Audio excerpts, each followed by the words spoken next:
So today we want to look at Martin Akpan's Ripples of Rebirth as one of the anthologies in Akwa Ibom indigenous literature. Martin Akpan is from Akwa Ibom State, I think from Ikonalu government area. He's a graduate of the University of Nigeria, Nsukka. He graduated as a medical doctor. He also has a postgraduate degree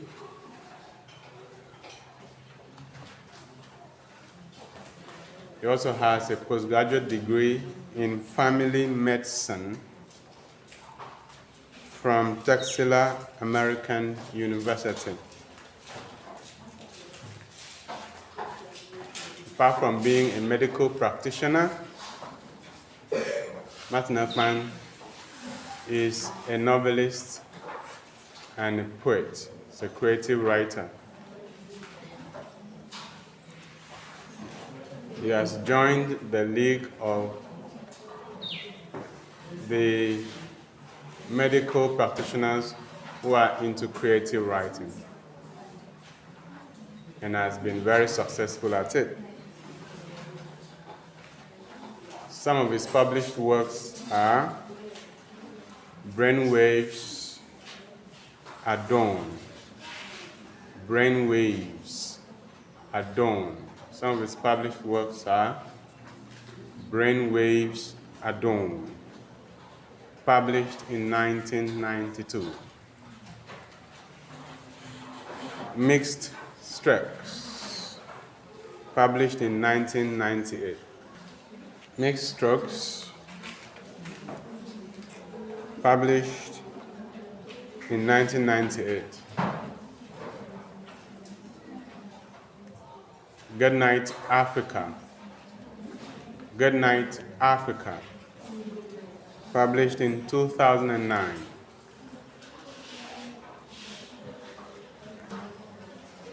And then Ripples of Rebirth. Ripples of Rebirth. Ripples of Rebirth, published in 2019. Ripples of Rebirth, published in 2019. Another work of Martin Akpan is The Crumb Eaters. The Crumb Eaters, published in 1999. Martin Akpan is an HIV/AIDS campaigner,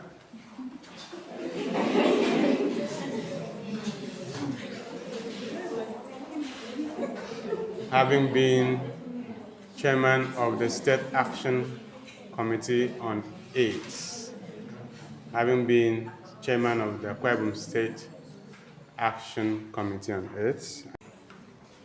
He's chairman of Akwa Ibom State Primary Healthcare Development Agency.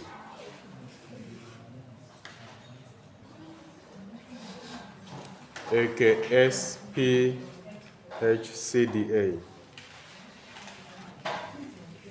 Martin Akpan is chairman, Akwa Ibom State Primary Healthcare Development Agency.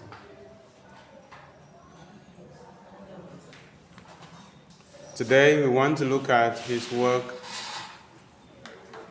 Ripples of Rebirth.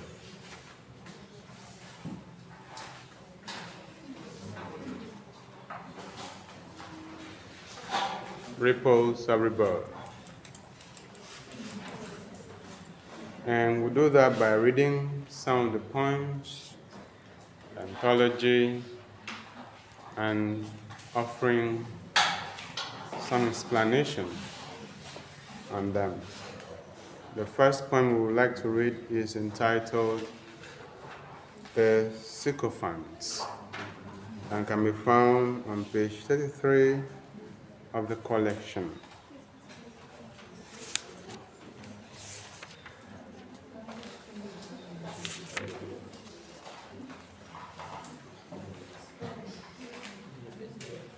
The Sycophant, Sycophants.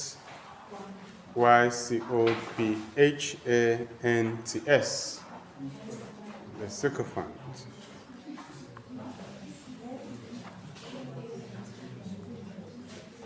They sing the praises of small fry, glorifying in perfumed wrath.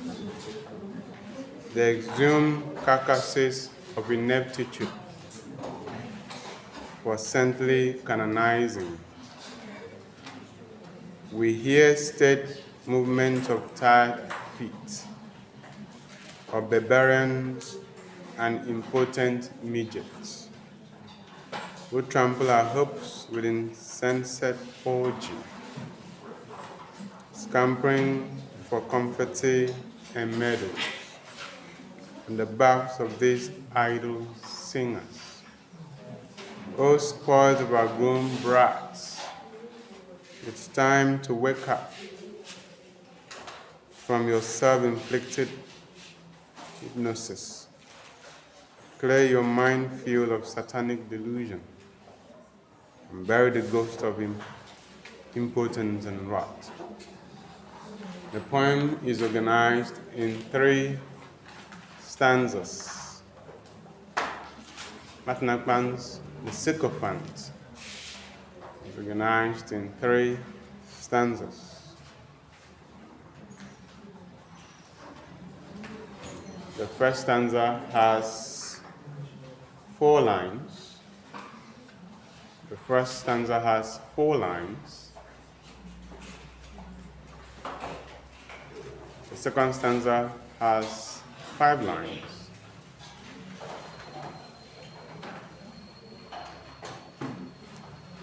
And the third stanza has 5 lines.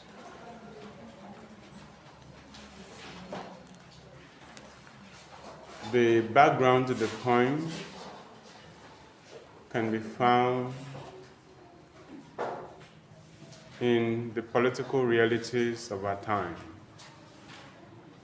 The background to the poem can be found in the political realities of our time.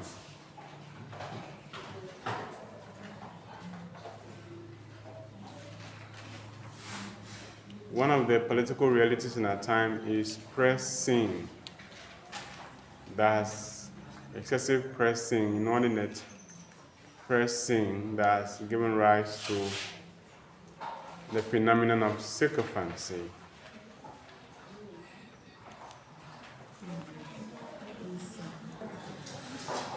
Now, there's nothing wrong in singing the praise or the praises of leaders if they have done well in office. But there's everything wrong when these leaders are praised in spite and despite of not doing well at all, but praised only for the praise singer's gain or access to political advantages. That is what sycophancy is all about. Behaving in a servile, obsequious manner towards leaders for personal advantages. It has become a serious rot, or part of the serious rot in our recent political system.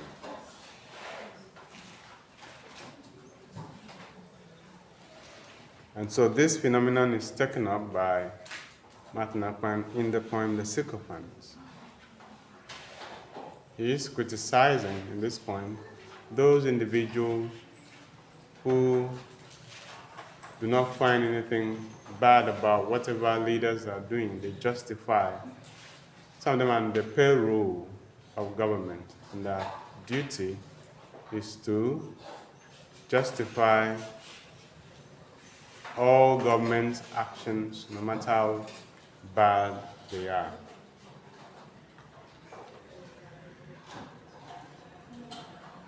This tendency is destructive to society because these people deliberately tell lies to deceive the people about the performance of government. The poem is written in 3 verses, and they are mostly written in run-on lines. When you look at the poems, you could see that they don't have punctuation marks at all. So it's a free verse, and it is run-on line.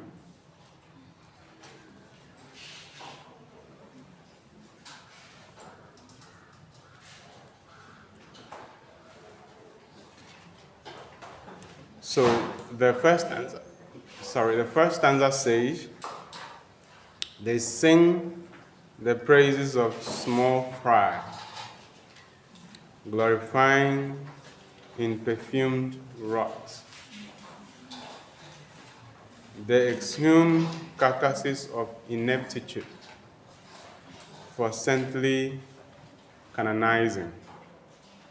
In that stanza, we are told of the key characteristic of sycophants, and that is praising things that or people that don't deserve to be praised. They sing the praise of small fry. Any little thing that is done in government is trumpeted to the world in exaggerated praises.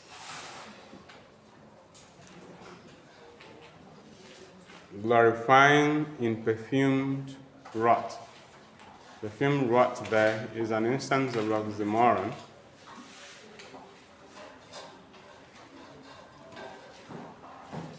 Because the poet uses that expression to show how the sycophant tries to make the stinking actions of government to look aromatic before the people. Something is bad, but you're trying to make it good through praising. Glorifying in perfumed wrath. They exhume carcasses of ineptitude. Carcasses of ineptitude is a metaphor that speaks to the incompetence of the government or the person in government that is being praised.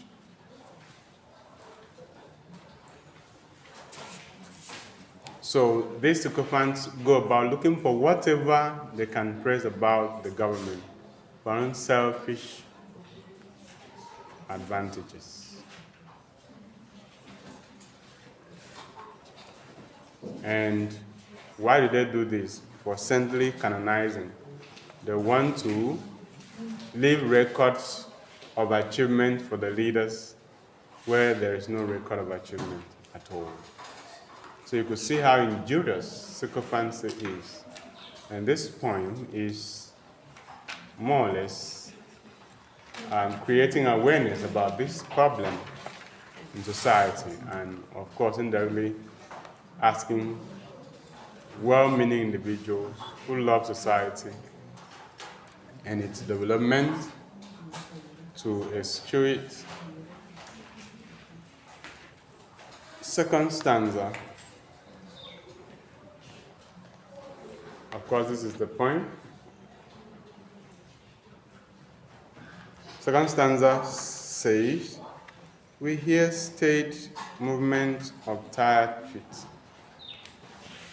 of barbarians and impotent midgets, who trample our hopes with insensate orgy, scampering for comforting and murder. In the backs of these idle singers. Idle singers means that they probably don't have jobs. In a climate where unemployment is high, Some people choose to sing the praises of politicians for peanuts. It's not as if they are given any substantial amount or anything enduring that will change their situation. They are just given peanuts. After all, they are unemployed, they don't have jobs, so whatever they are given, they will appreciate it.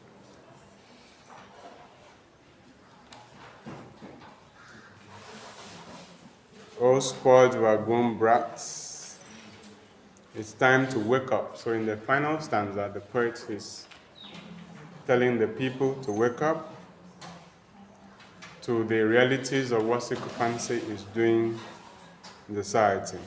From your self-inflicted hypnosis, clear your mind field of satanic delusion, and bury the ghost of impotence and wrath. So in that stanza, tonight is calling on everyone in society, the government, the first singers, to do the right thing so as to save society, because it is the height of insanity for one to be praising someone who, from all indication, is not doing well.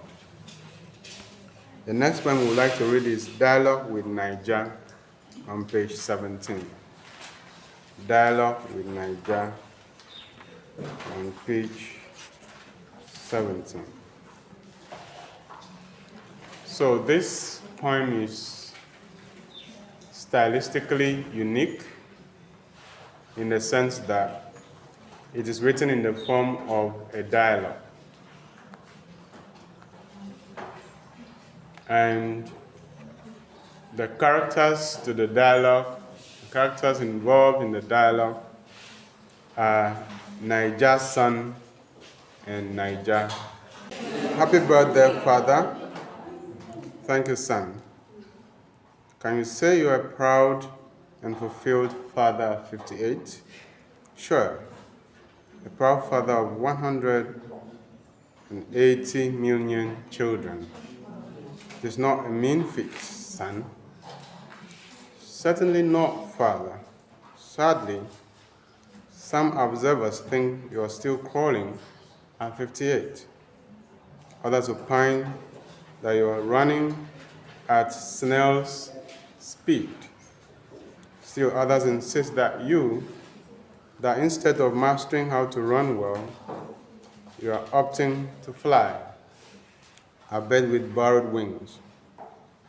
What's your take on this? They are all entitled to their opinions.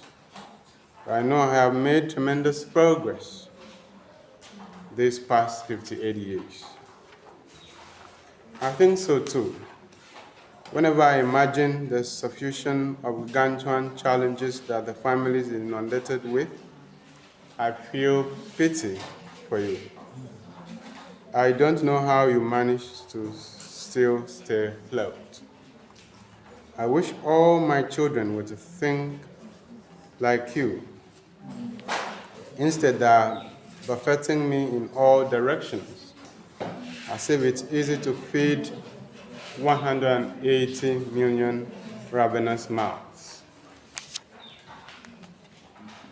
But Father, you know that all of us cannot think the same way.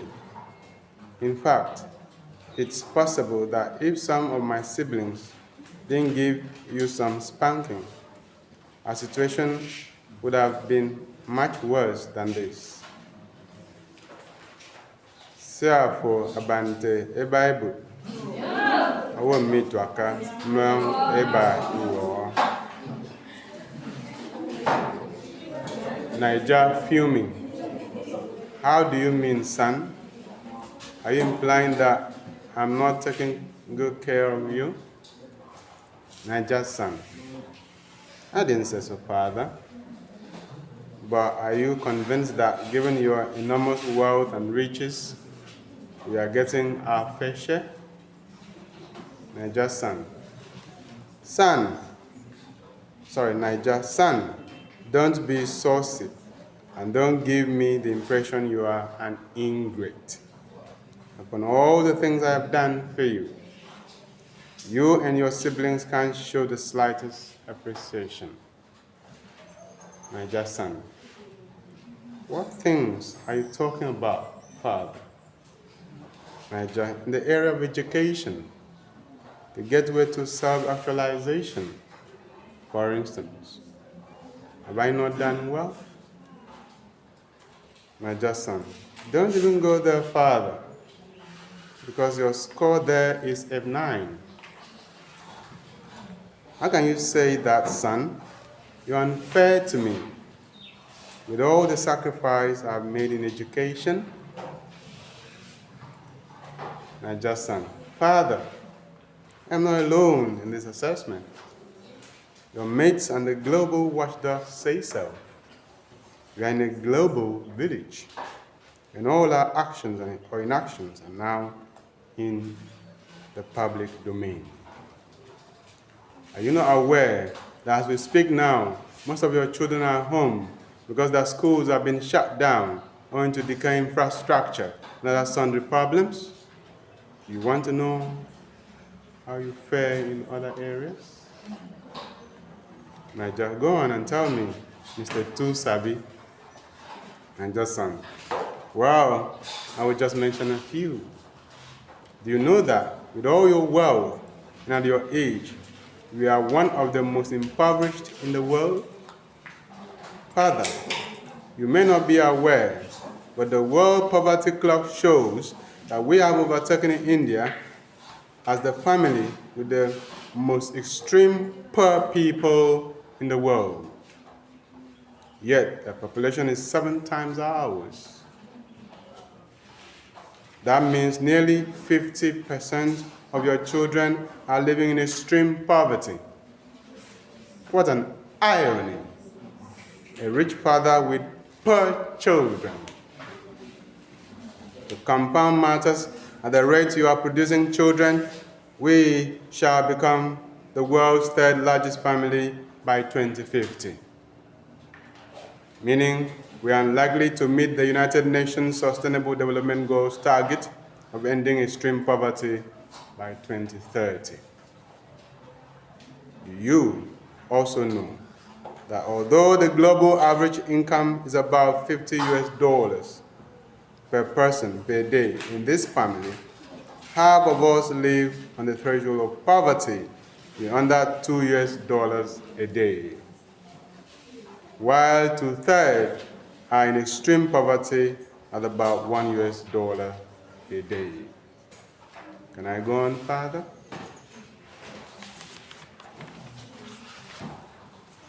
What choice do I have, son, since you have decided to allow yourself to be brainwashed by my enemies, the so-called global monitors, into thinking ill of your father? My dear son, no, Father, let's get this right. I have not been brainwashed. Rather, you have been hoodwinked and browbeaten by your so-called friends who want you to remain perpetually disorientated and insensitive to the plight of your children. But how can you possibly explain the fact that they have continued to applaud you even when they know that in this family, life is becoming short and brutish, with the average life expectancy dangling around 54 years because of grinding poverty, disease, ignorance, and escalating violence in the land? Father, are you not aware that my younger ones, the teeming youths, are roaming the street without jobs? A good number of my siblings have been forced into menial jobs in other families with all forms of indignities visited on them. All our public institutions are comatose. Our health indices are abysmally poor, with maternal and infant mortality at an all-time high. The aviation industry is in a bad shape, with total absence of national carrier, despite repeated promises and huge investment in the sector. Traveling by road has become a nightmare, with kidnappers and armed robbers on the prowl on one hand, and incessant accidents occasioned by deplorable road network on the other. Father, the list is endless, and the weight of suffering is unbearable and becoming of a family that is so richly endowed.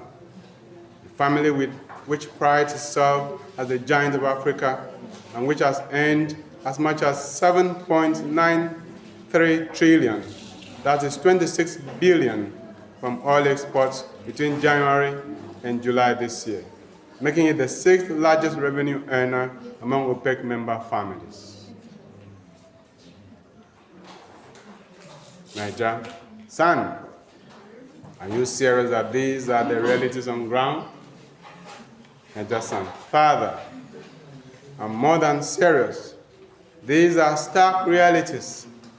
But your so-called friends will not tell you this because they are nothing but sycophants, bootlickers, and fair-weather friends who don't mean well for our family. Their stock in trade is to flatter you, live in a state of delusion, or persecution, or grandeur, so that they can continue to exploit the family. Niger, son, I don't think I need further convincing. You have advanced enough strong reasons to spur me into action. And from all you have said, I have come to the inevitable conclusion that our problem is not the lack of resources. On the contrary, the family has got enough to sustain us for eons. But the problem, I can infer, is in the area of management and equitable distribution of the family resources to all of you to ensure equity and fair play. What do you think we should do to achieve this? Niger, son, simple, father.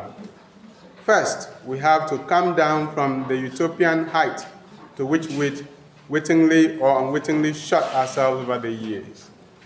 Then we need to drop all manner of weapons and arms that have found their way into our hands, as well as our long-nursed sentiments, religion, political, etc., and sit down ready to talk and reason together.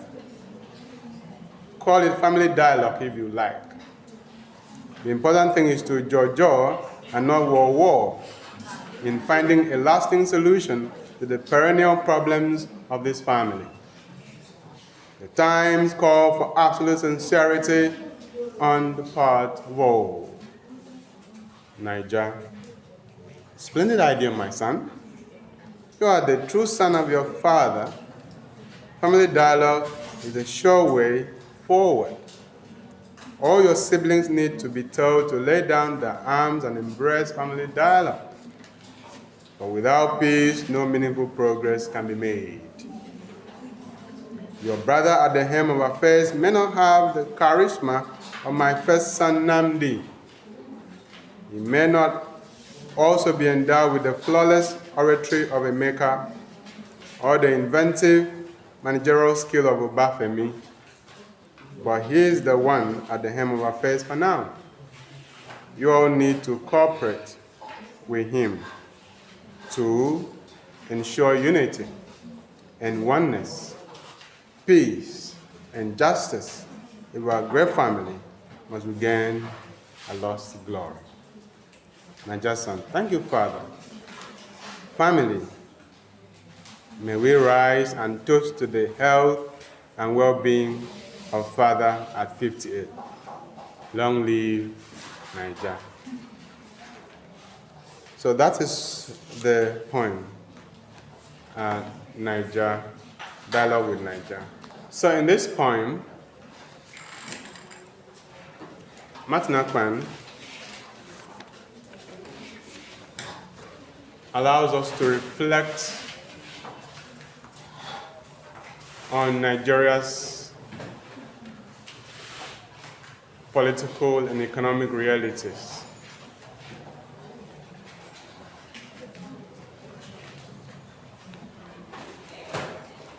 Through a dialogue framed between Niger and his son. Niger here means Nigeria, you understand that the pidgin name that we give to Nigeria is Niger. So Nigeria has an opportunity to reflect on what has happened to him at age 58. Birthdays are moments that provide opportunities for the individual to think about his or her life. And Nigeria at 58 demands accountability.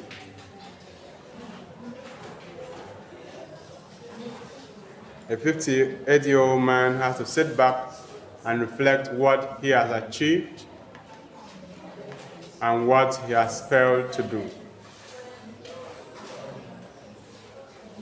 And that is exactly what Nigeria 58 was all about. It was a time of reflection. In fact, at every birthday,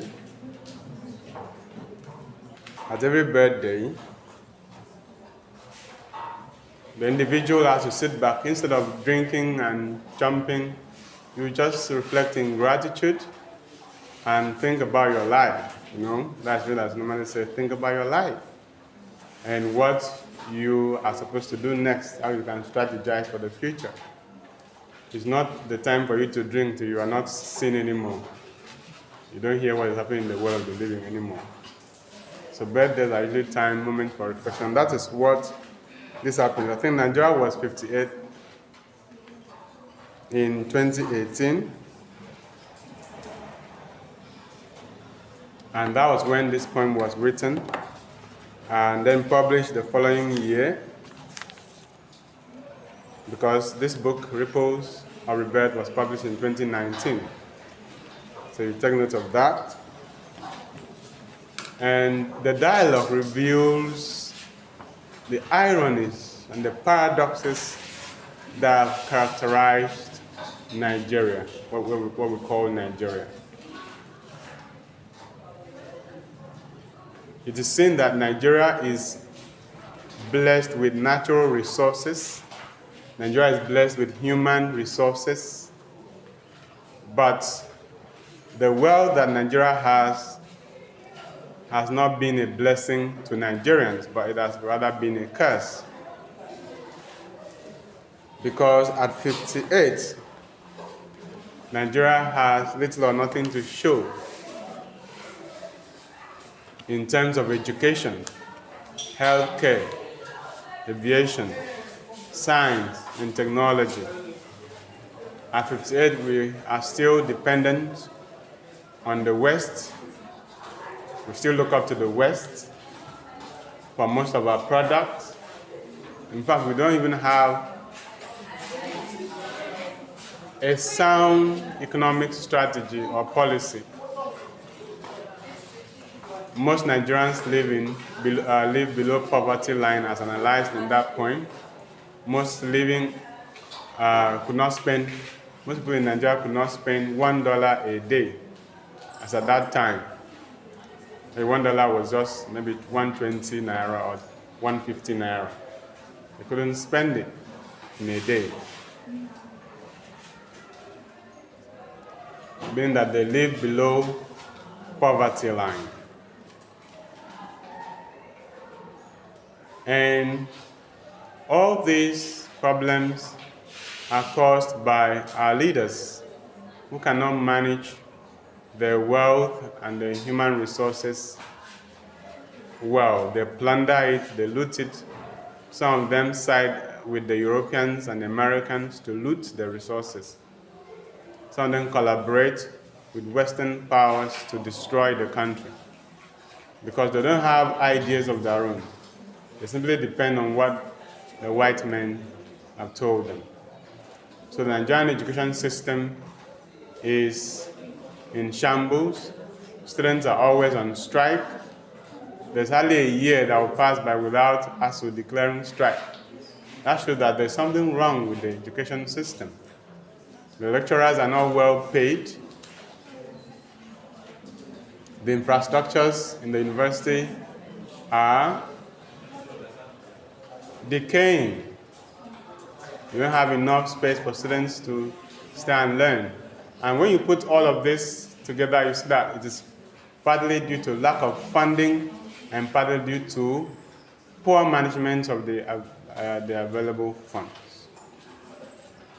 And so at the end of the day, even our certificates are not recognized abroad. Yesterday I said that if you take your degree that you earn in Nigeria to go to work maybe in UK or America, you'll be deceiving yourself because they will not give you the kind of job you are looking for.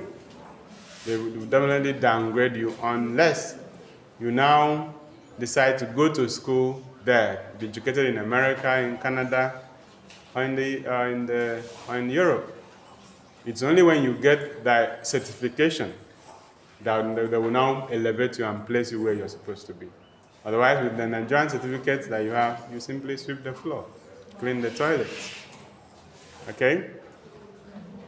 Meaning that there's something wrong with our education system. That it does not have a global recognition, except probably for admission. It can help you get admission into the universities. Okay? But to say that you were a lawyer in Nigeria, trained as an engineer in Nigeria, and that you can go directly and start working in America, it's wrong. They have to give you some form of training and certification before you can get into the system. So, Akpan creatively depicts the problems of Nigeria in this poem, Dialogue with Nigeria. And he says that the solution is for Nigerians themselves to cooperate with their leaders, work with them, and he says the solution is for Nigeria to sit down and dialogue with itself. All the families, all the people that make up Nigeria should come together and have a dialogue in the form of national conference, I suppose, so that everybody can set their mind. If we need to restructure the country, we should restructure the country so that it can serve us better. Our leaders should do better, and so on and so forth.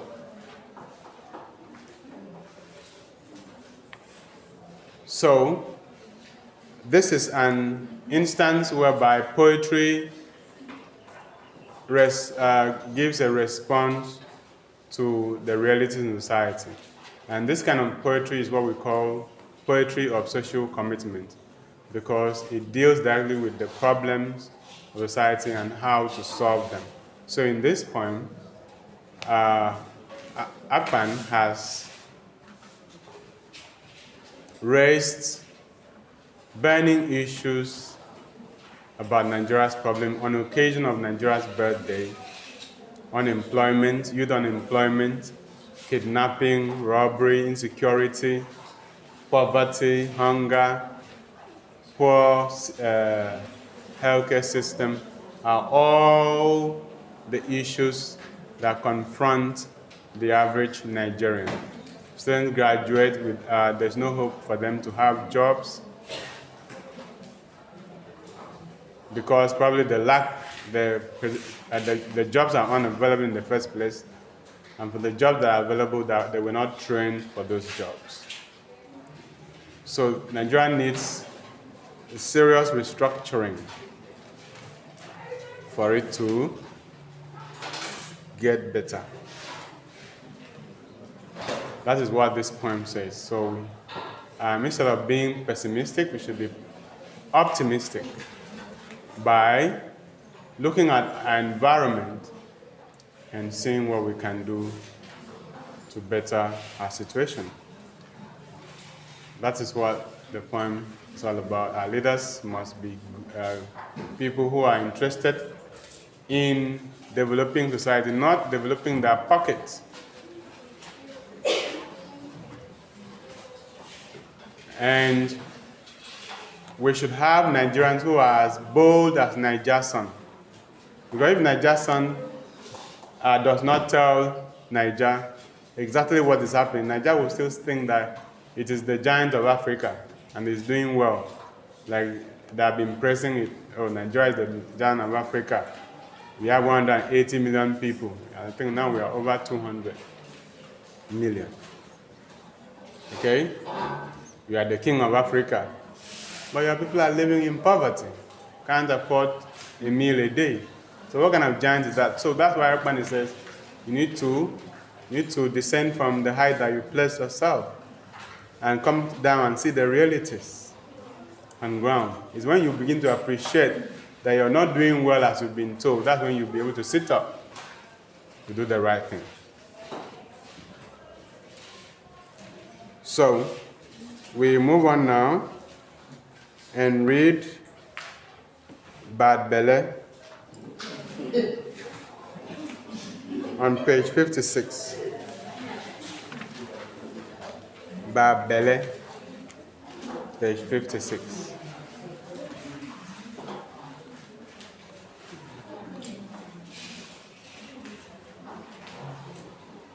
Bad Belle, post-July 5 blues. Post-July 5 blues. If they didn't say anything, I would have kept quiet. But they said something cynically, loud and clear, with the silence of the presence, a toxic vomit from a conceited gang of chronic misanthropes.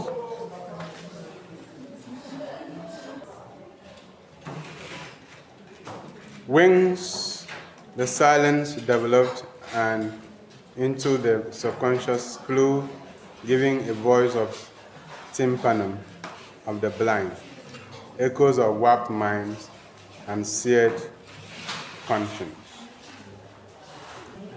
Okay, so as it is with most of Akpan's poems, this poem Bad Belle is written in 3 verse and makes use of run-on lines. It's organized in 5 stanzas.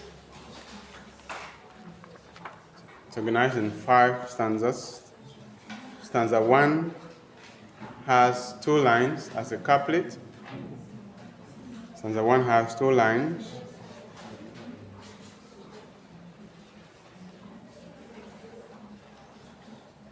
As a couplet, stanza 2 has 4 lines as a quatrain.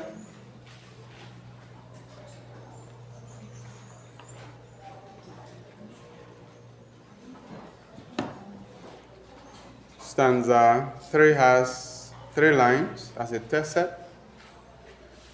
Stanza 4 has 4 lines as a quatrain. And stanza 5 has 2 lines.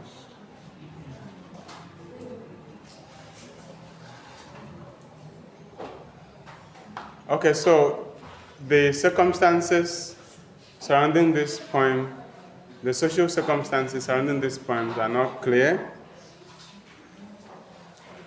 One, because we do not have a specific date of July 5 being talked about. And then we don't have a specific year that would have searched for the event. But Bad Belle, within the context of Nigerian parlance, means ill will towards an individual, usually seen in their comments towards that individual. It could be that of envy or jealousy or just pure dislike. And so it appears that someone has said something to the poet or to the interest of the poet that makes the poet react with this poem. And what has been said has been like a bad comment, which from the poem is seen to be gender bias. chronic misanthropes.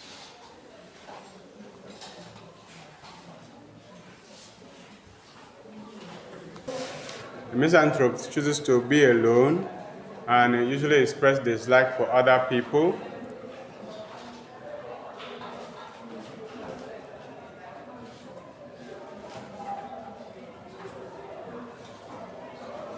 So, one of the major themes of this poem could be hate speech. And so this poem could have arisen from an incident of hate speech. It could be gender bias or ethnic bias or racial bias.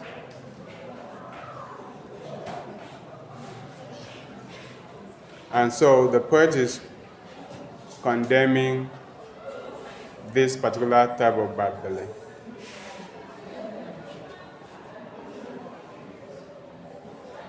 So the idea of hate speech is seen in the third stanza where it says a toxic vomit from a conceited gang of chronic misanthropes.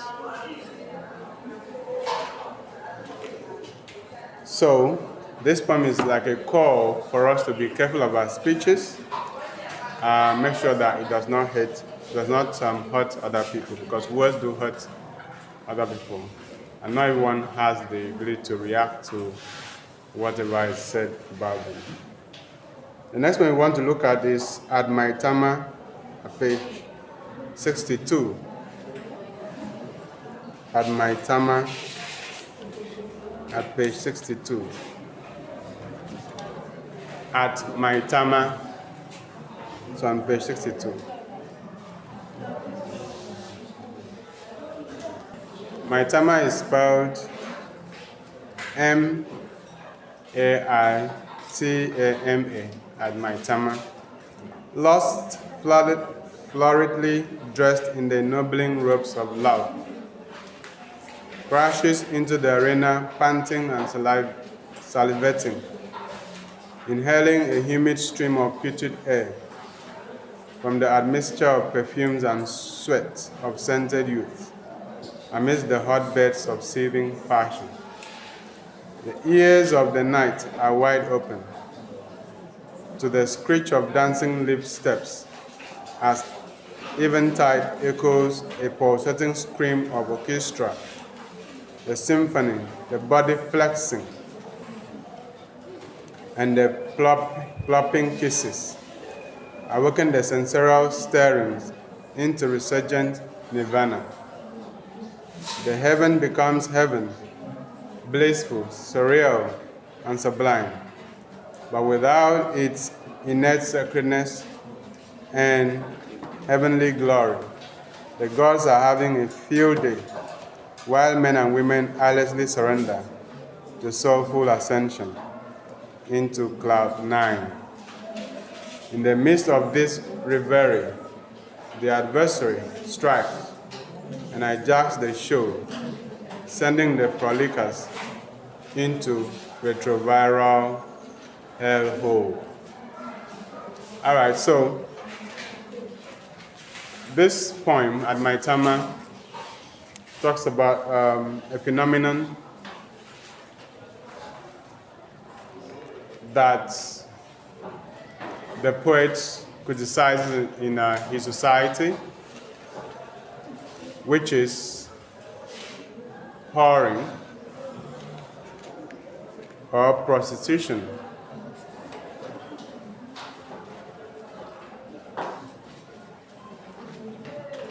The poet writes against prostitution in At My Tama, letting us know of its consequences at the end of the poem. The poem is organized in 4 stanzas, written in free verse and run-on line.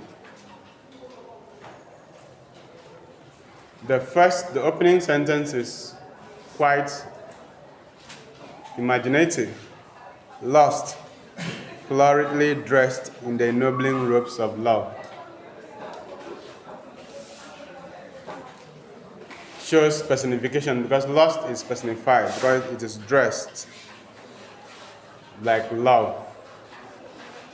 But it is lust, it's not love. Okay? So Maitama is a place, it's a space in the Nigerian environment where prostitution is practiced. And the poet is using this space to negotiate his argument on safe sexuality. Those involved are young persons and those who can pay for it. But you have to know what the poet says in the final stanza of the poem. In the midst of this revelry, the adversary strikes and hijacks the show, sending the frolickers into retroviral hellhole. Remember that Martin Akpan is an HIV/AIDS campaigner. So this is one of the poems that he has written to warn people about how unsafe sexuality can result in diseases.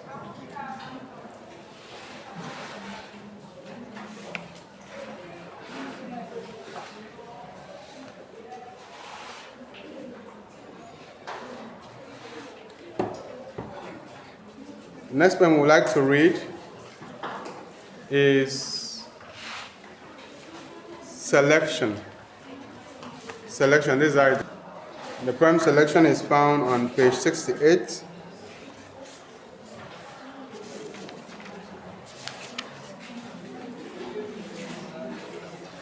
And it says, he came prepared. He came with his card. He came to vote as duty to self and nation. Then all came hell, in a hell of fire and stampede, throwing spanners in the works to birth a 9 days wonder. But this is no election, he insisted. You are right, sir, they retorted. Then why are we here? He snapped. To legitimize the selection. QED. This poem is organized in 3 stanzas. Stanza 1 has 4 lines. Stanza 2 has 4 lines, as well as stanza 3. So the poem is written in quatrains and talks about the election malpractices in Nigeria.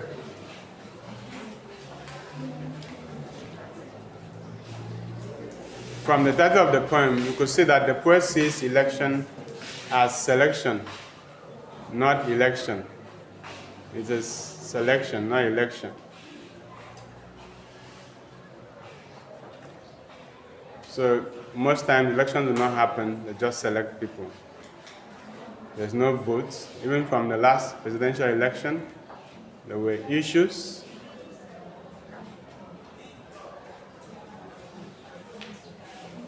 To show that it was not free and fair. So the issue of free and fair election is always discussed in Nigeria, and this poem speaks to that particular issue, free and fair election. I'll read one more poem, and then we are done. And the poem is What Big-Headed Town Boy. Big-Headed Town Boy, it's on page 73 of the collection Ripples of Rebirth. You can also find it in Goodnight Africa. Happy-go-lucky town boy, I weep for you and your cohorts. I weep because I have to, seeing you are ignorant of your privation.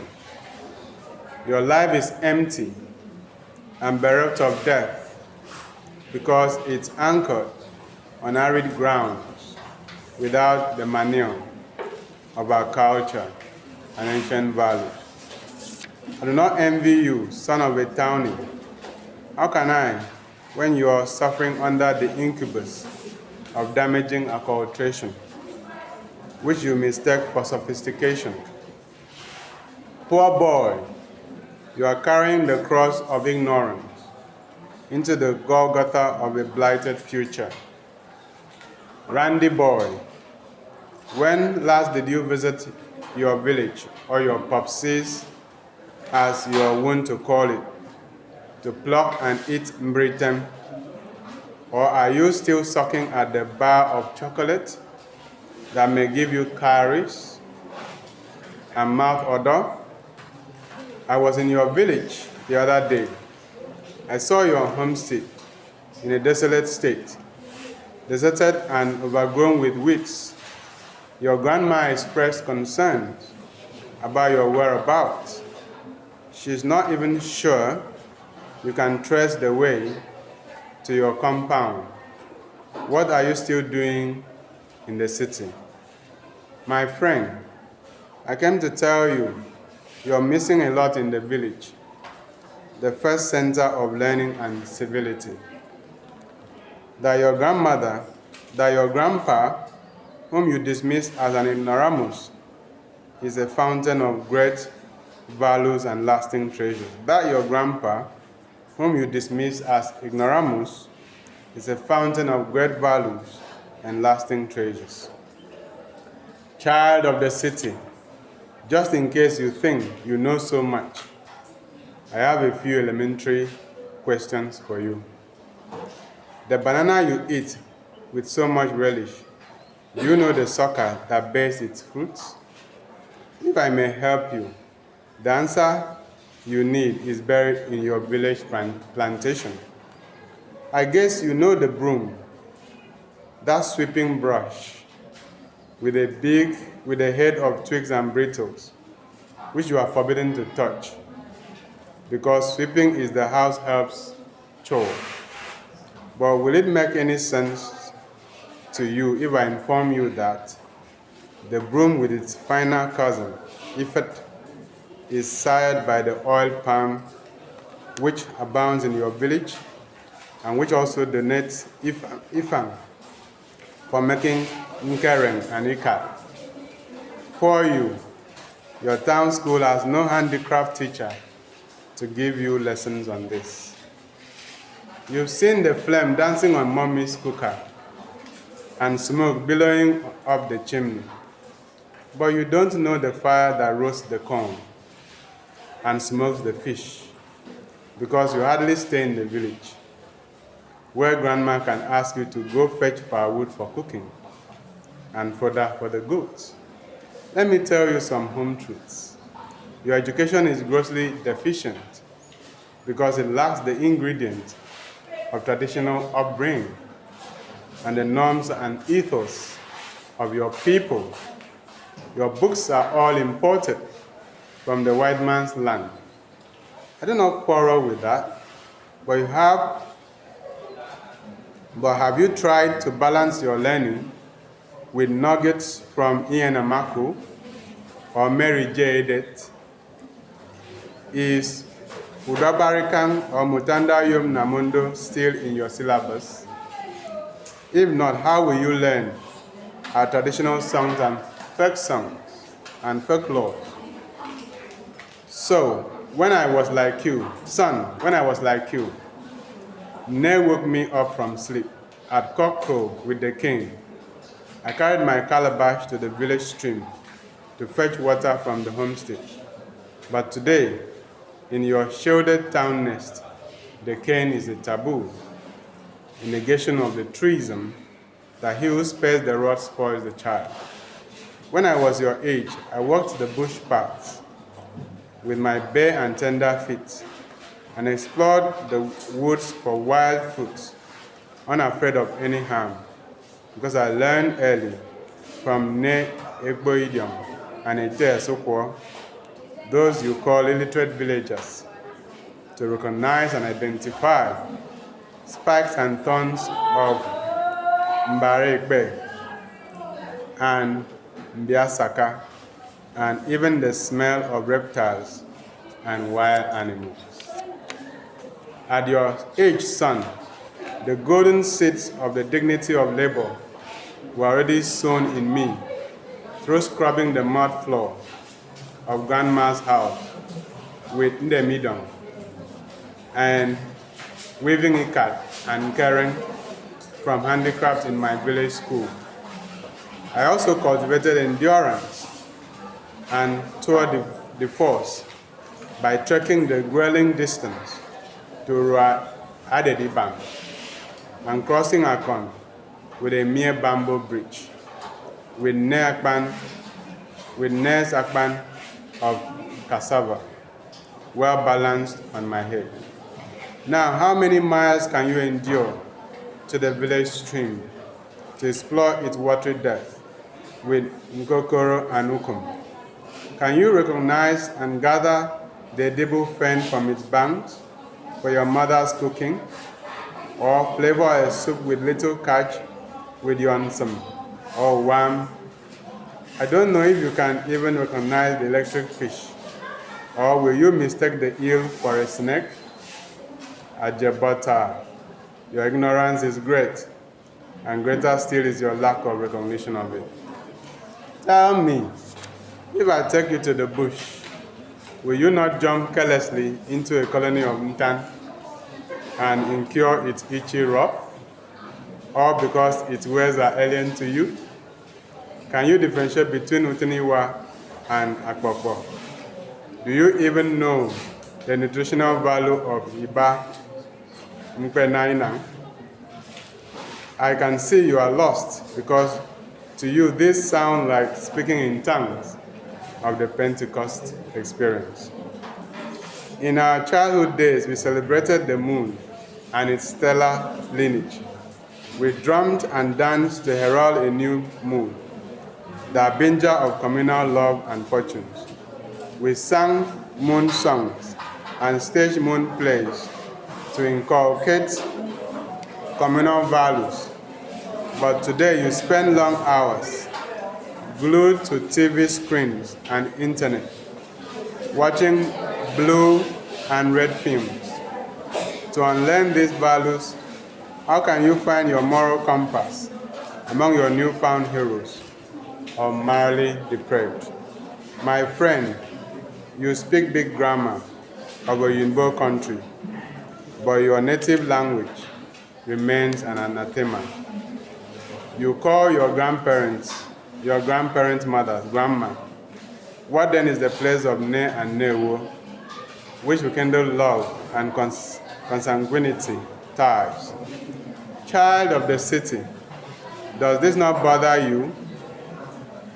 You are given too much bukuru without the rudiments of your customs and